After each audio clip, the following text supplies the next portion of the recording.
Hi everyone, Courtney here with the Markham Sold team. It's Beyond the Back Door with Courtney, and it's still May, so we're still talking about pools. And today I just wanted to kind of go over a little bit of water maintenance and water balance. If you've never had a pool before, this is the part that always scares people. How do I take care of it? How do I make sure it stays clear? What do I do if it turns green? And the biggest tip that I can give people is make sure you keep your water balanced. When the water is balanced, which means the alkalinity, the pH, and the calcium are all in the desired levels, then everything is going to work better. Your pool liner is going to last longer, your gaskets, your hoses, your motors, everything is going to work and last longer when the water is balanced. If you have very hard water, you're going to get scale and buildup, and it's going to get cloudy. And no matter how much you clean it, vacuum it, that water is going to stay cloudy because the water isn't balanced. And then also on the reverse side, if the water is acidic, and that's going to really do a number on your liner. It's going to make it brittle. It's going to be prone to getting holes in it. It's going to fade out and bleach if there's too much chlorine in it as well. So if you want to keep everything lasting, looking good, working properly, keep your water balanced. And it's really easy. It's not a hard thing to do. I have some test strips and I'm going to show you on my pool, and we haven't really done anything to it yet. We kind of just opened it. It's still got tons of leaves in it and it's dirty. Haven't had time to clean it. That's life. But here's how we're gonna do it. So I have these test strips. You get a bottle of them. There's 50 in here. This should last you a whole summer. And test strips do have an expiration date. So these are January of 2020. When these expire, they do not work. They will not give you an accurate reading. The reactive agents on that strip are gone, and you're going to be testing for things and you're not going to be getting accurate readings, and it's just going to cause you more problems. So make sure your test strips are not expired. That's my first tip. Okay, so all we got to do, take one of these out.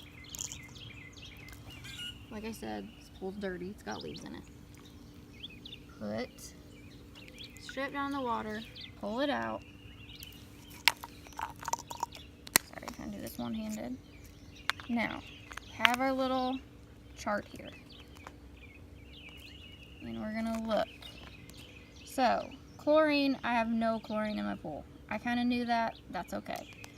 Alkalinity is doing pretty good. It's right in range.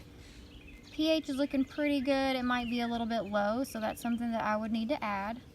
And then hardness, such as your calcium, is right on track. So everything today actually looks pretty good. I know I need to maybe add a little pH, and I need to definitely put some chlorine in there because there's none. That's okay. No one's swimming in it. Okay, so that was not hard. It literally took 30 seconds. And if you were to get a reading and your colors are off the charts and they're not where they need to be, you always start with alkalinity first. Fix that. Then once you fix that, you move on to pH, and then you move on to the calcium. You don't want to do all three of them at the same time. It's hard for the water to make that adjustment with a whole bunch of things in it. And you always want to start off small. So if you do need to make a big adjustment, put in a pound or two of whatever you need. Let that pump run, circulate the water, test it in a few hours. I don't know, at least probably 6 hours. You want to have time for that water to really turn over. And then if it still needs something, then you add more. And then you go on to the next one if you need it. So if most people will, once a week, they're going to put in their chlorine or their shock, and just get into the habit of testing your water at the same time. And then if you need something, go ahead and put it in. Get into your weekly routine.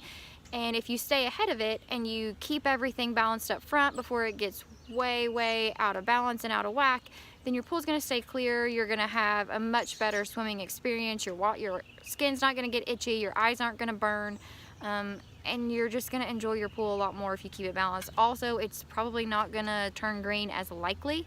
A highly acidic pool is not gonna really turn green either, and that's one thing people always say, well, I don't balance my water, but my pool never turns green. Well, your pool's probably on the acidic side, so algae's not gonna grow in it either. But you're probably gonna have burning eyes and itchy skin or someone might get in and they might get a rash, and you don't want that.